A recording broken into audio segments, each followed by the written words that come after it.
In the summer of 1996, 6 letters were removed from the most famous woman on earth.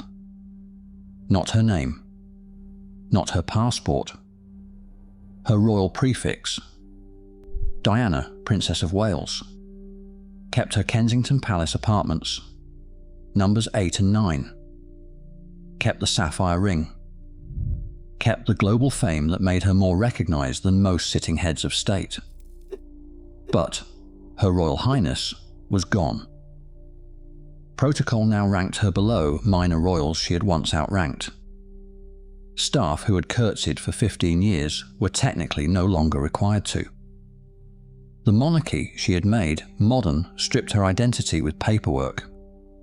7 times, the institution humiliated the woman it chose. This is how. To understand what those 6 letters cost, you have to understand what they actually did. HRH was not decoration. It was operational architecture. It determined who curtsied to whom, who entered a room first, who was seated where at state dinners, who received automatic deference from household staff, protection officers, and foreign dignitaries. Without it, Diana, the woman whose face had sold more magazine covers than any human being alive, was outranked by the Duchess of Gloucester, outranked by the Duchess of Kent, outranked by women whose names most of the British public could not place without a prompt. She still lived in Kensington Palace, apartments 8 and 9. She still walked the same corridors, hosted the same private dinners, received the same mountains of public correspondence. But the institutional identity that had shaped her life for 15 years had been lifted out of her title like a pin removed from a hinge. Everything looked the same. Nothing held together the same way. And the question the palace never expected anyone to ask was the one that matters most. How does a monarchy humiliate the woman it needed more than she needed it? The answer starts in a flat in Coleherne Court in West London, where a 19-year-old named Diana Spencer shared rooms with friends and worked as an assistant at the Young England kindergarten in Pimlico. She had no A-levels, she had no university education. What she had was blood. The Spencer family's aristocratic lineage was older than the Windsors, a fact that made her acceptable to a family whose own surname had been changed from Saxe-Coburg-Gotha only 64 years earlier. Diana was young, photogenic, without public romantic history, and from the exact social stratum the palace preferred. The institution had a checklist for the bride of an heir. Diana met every item on it. She was 19, Charles was 32. The age gap, 13 years, was not incidental. It was structural. He had spent those 13 years in military service, polo, painting holidays, public duty, and a relationship with a married woman named Camilla Parker Bowles. Diana had spent those years being a child, then a teenager, then a nursery assistant living with flatmates and learning to cook. In February 1981, she accepted a 12-carat oval Ceylon sapphire surrounded by 14 diamonds, selected from a Garrard catalogue. The ring was not custom-made. It was not designed for her. Anyone with the money could have purchased the same stone from the same jeweller. That detail would bother royal commentators later, but in the moment it was swallowed by the spectacle. The announcement, the cameras, and the BBC interview that would become the first public crack in the fairy tale. The interviewer asked if they were in love. Diana said yes, immediately, simply, without hesitation. Charles paused. Then he added 5 words that would follow both of them for the rest of their lives. Whatever in love means. Diana laughed. The laugh was nervous. The quote was broadcast worldwide. And it was the first humiliation, not a private cruelty whispered in a corridor, but a public one, delivered on camera, preserved on tape, and replayed endlessly for 4 decades. The heir to the British throne had been asked the simplest possible question about his own engagement and answered it with philosophical distance while his teenage fiancée stood beside him, visibly unsure whether she was supposed to smile. 750 million people would watch their wedding 5 months later. The groom had undercut the entire premise before the invitations were even printed. The second humiliation came days before the ceremony, and this time there were no cameras. Diana found a gold bracelet on the desk of Michael Colburn, a member of Charles's household staff. It was intended for Camilla Parker Bowles. The initials engraved on it vary depending on the source. Some accounts describe F and G, reportedly standing for Fred and Gladys, pet names Charles and Camilla used for each other. Other versions reference GF for Girl Friday. The precise engraving is uncertain, but the core detail comes from Diana herself, recorded in the cassette tapes she later made for Andrew Morton's biography. She was devastated. The man she was about to marry in front of 3,500 guests at St. Paul's Cathedral was sending a personalised gift to the woman whose shadow had hung over the entire engagement. Diana reportedly considered calling off the wedding. Her sisters told her it was too late. The dresses were made. The commemorative china was in production. The television networks had booked their satellite time. The spectacle had become its own gravity. She could not escape it without creating the very scandal the palace had recruited her to prevent. On July 29, 1981, Diana walked through St. Paul's Cathedral in a David and Elizabeth Emanuel gown with a 25-foot train, ivory silk taffeta, the most replicated wedding dress in history. The visual armour of a narrative that was already fractured underneath. She later told Morton that what she dreaded most about the day was not the ceremony itself, but the knowledge that Camilla Parker Bowles was somewhere in the cathedral, watching. The balcony kiss at Buckingham Palace, the image that defined the fairy tale for the global public, was performed by a bride who had found evidence of her husband's attachment to another woman less than a week earlier. The marriage solved the monarchy's succession problem. It created everything else. The honeymoon proved it. Diana and Charles sailed on the Royal Yacht Britannia, a vessel now decommissioned and displayed as a museum ship in Edinburgh, stripped of its original purpose and preserved for tourists. Diana later described the crossing as isolating. Charles reportedly painted watercolours and read. She wept. And then she noticed the cufflinks. According to Diana's account, Charles wore cufflinks featuring intertwined C's, which she interpreted as representing Charles and Camilla. She also described photographs of Camilla falling out of Charles's diary.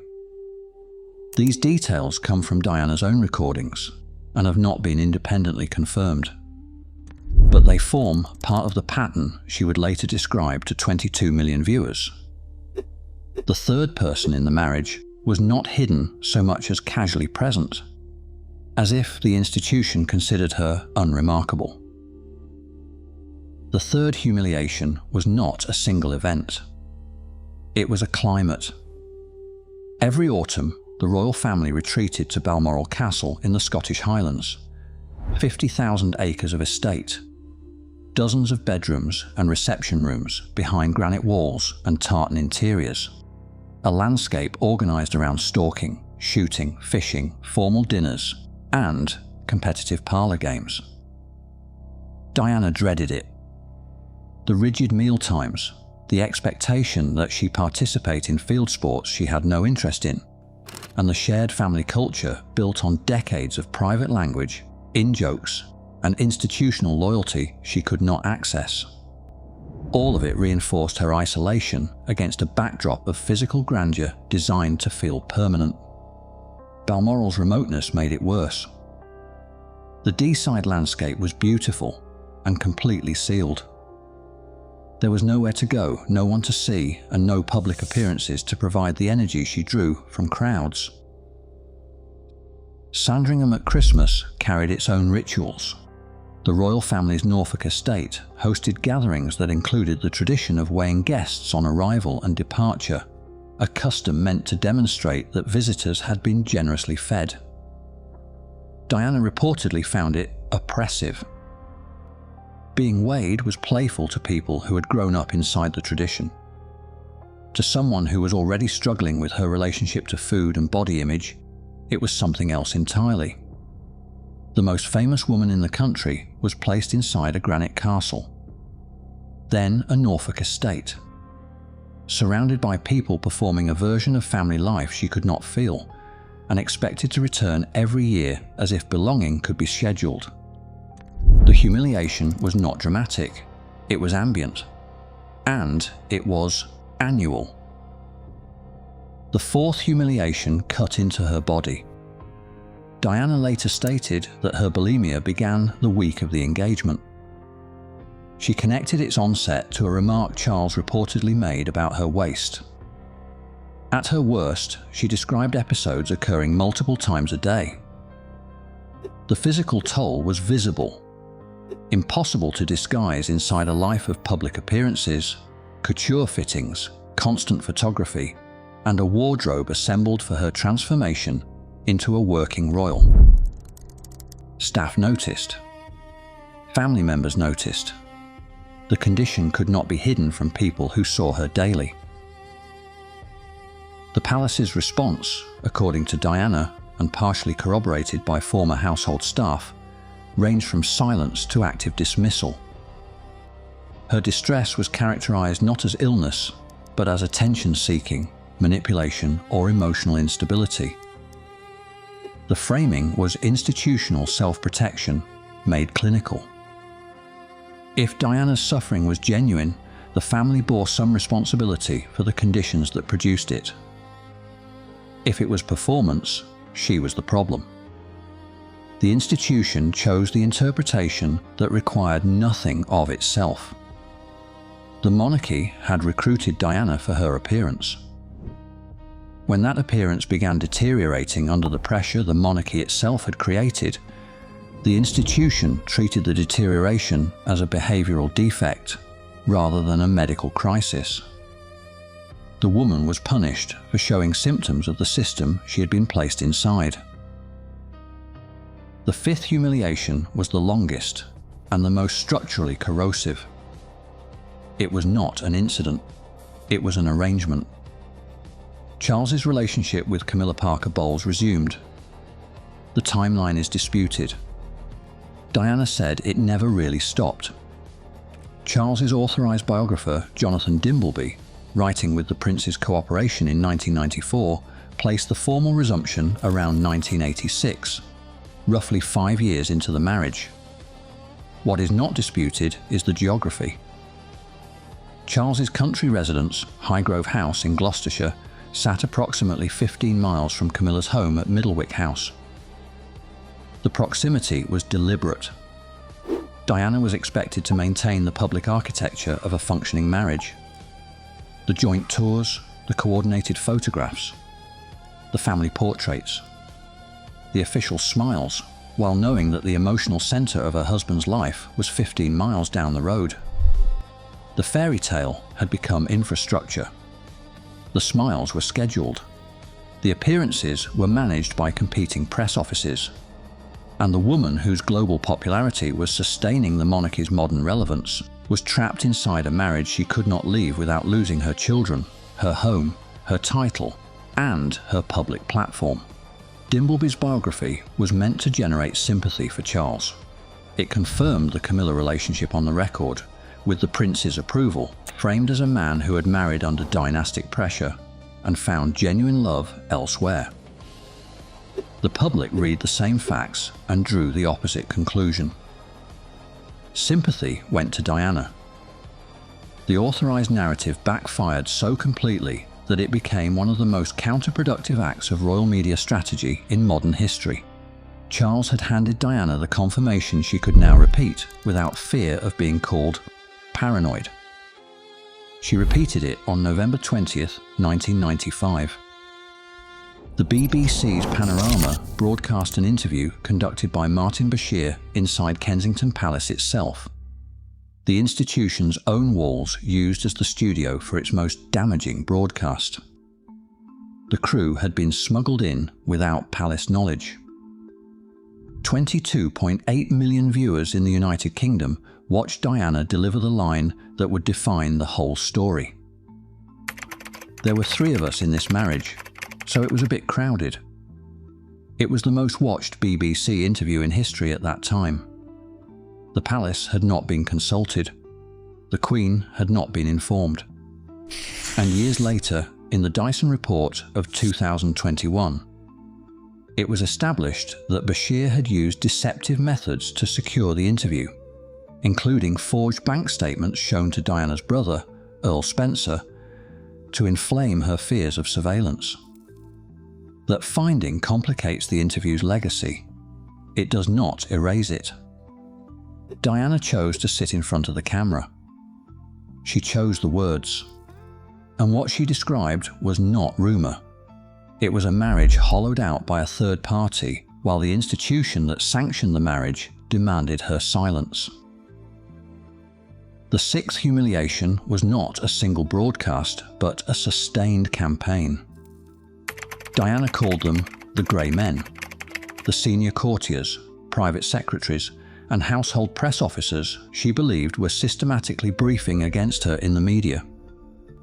Patrick Jeffson, Diana's private secretary from 1988 to 1996, later confirmed in his memoir that the hostility between Diana's office and the Prince of Wales's office was not gossip. It was structural. 2 parallel royal media operations existed simultaneously, planting stories, managing journalists, retaliating against the other side's leaks. This was institutional machinery deployed against a member of the family by another branch of the same family's staff. The Morton book had detonated the arrangement in 1992. Presented to the public as an unauthorized biography, it was later revealed to have been sourced directly from Diana, who recorded cassette tapes answering Morton's questions. The tapes were physically delivered to Morton by Dr. James Colthurst, who carried them by bicycle. An image so mundane it proves how completely Diana had to circumvent the palace's information control to get her own story out. The institution's fury was enormous. But the briefing war that followed was not simply a response to Morton. It was an escalation of a conflict that had been building since Diana realised her public visibility could be used as a weapon. The Grey Men were not shadowy conspirators. They were salaried employees of the Crown, doing what the institution paid them to do, protecting the heir at the expense of the person the public loved more. By the time the formal separation was announced in December 1992, the same year the Queen described as her annus horribilis, the family was fractured beyond protocol's ability to conceal it. Diana remained at Kensington Palace, still officially Princess of Wales, but operating with increasing independence. Prince Philip reportedly wrote her letters during the separation period. Their tone is one of the most contested details in the entire story. Friends of Diana characterized some of the letters as cold, even harsh. Philip's allies said they were sympathetic and avuncular. When portions surfaced during the Balmoral trial in 2002, the presiding judge described them as supportive. The same documents produced opposite readings, depending entirely on the loyalty of the reader. That single fact, identical letters, irreconcilable interpretations, tells you everything about how completely the family had divided against itself. The Queen reportedly told Diana, during one of their private conversations about the marriage, "I'm sorry, I can't help." That line comes through Diana's circle and has never been independently confirmed by the palace. It must be treated as reported rather than established. But it captures something the institution never publicly acknowledged: the head of the family admitting that the family's own machinery had produced a problem it could not fix. And then the institution reached for its most surgical instrument. The divorce was finalised on August 28, 1996. Diana received a reported lump sum of approximately £17 million. Some sources say £17.5 million.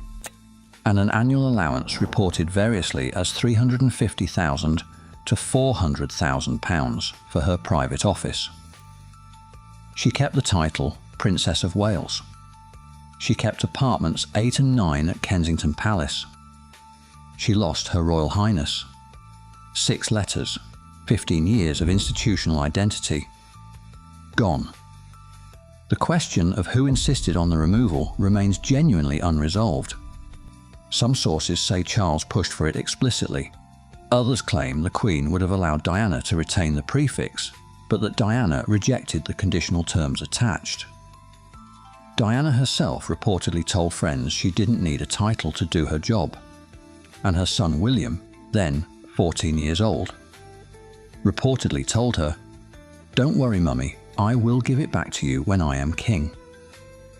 The line has been widely repeated. It is sourced primarily through Diana's friends and must be treated as anecdotal rather than documented. But it survives because it captures the emotional logic of what the institution had done. Even a child could see that something had been taken that should not have been. The protocol consequences were immediate and concrete. Without HRH, Diana was no longer entitled to automatic deference. She was formally outranked by the Duchess of York, the Duchess of Gloucester, the Duchess of Kent. All women who held HRH and whose public profiles were invisible compared to hers. The most photographed woman on the planet was now, in institutional terms, a private citizen who happened to live in a palace. Same corridors, same apartment, same global fame. Entirely different standing within the system that had created her. What the palace failed to calculate was the cumulative arithmetic of its own cruelty. Each humiliation had not diminished Diana. Each one had amplified her. The engagement interview made her sympathetic. The bracelet made her tragic. Balmoral made her relatable. The dismissal of her illness made her brave. The 3 in a marriage revelation made her honest. The grey men made her an underdog fighting a faceless bureaucracy. And the loss of HRH made her the most beloved private citizen in the world. The institution had spent 15 years trying to contain a woman whose power came from the same cameras it had originally used to recruit her. Every mechanism of control, protocol, hierarchy, title, ceremony, household management had failed against a person who had discovered that public love outranked institutional rank. Diana, without HRH, was, by almost every measure, more influential than Diana with it. She continued her charity work independently. The landmine campaign that put her in body armour in Angola. The AIDS ward visits where she shook hands without gloves at a time when stigma made most public figures recoil. She commanded media attention that heads of state would have envied. In June 1994, the evening Charles's Dimbleby documentary aired on ITV, the broadcast intended to rehabilitate his reputation. Diana attended a Vanity Fair gala at the Serpentine Gallery, wearing a black off-the-shoulder Christina Stambolian dress that became known instantly as the revenge dress. The next morning, every front page carried her image. Charles's carefully managed broadcast was buried. She did not need 6 letters to dominate a news cycle. She needed a dress and a decision. The 19-year-old nursery assistant was now operating entirely outside the system that had shaped and diminished her. The monarchy's answer to everything, protocol, briefings, title, prefix, ceremony, had failed against someone who understood that visibility was currency and that the public's loyalty belonged to her personally, not to the institution. She was more royal without the title than the title had ever made her. On August 31st, 1997, Diana died in Paris. What followed was not simply grief, It was a confrontation between the public and the institution that had spent 7 documented episodes reducing her standing. And the most visible symbol of that confrontation was a flagpole. Buckingham Palace protocol dictated that the royal standard flew only when the sovereign was in residence. The Queen was at Balmoral.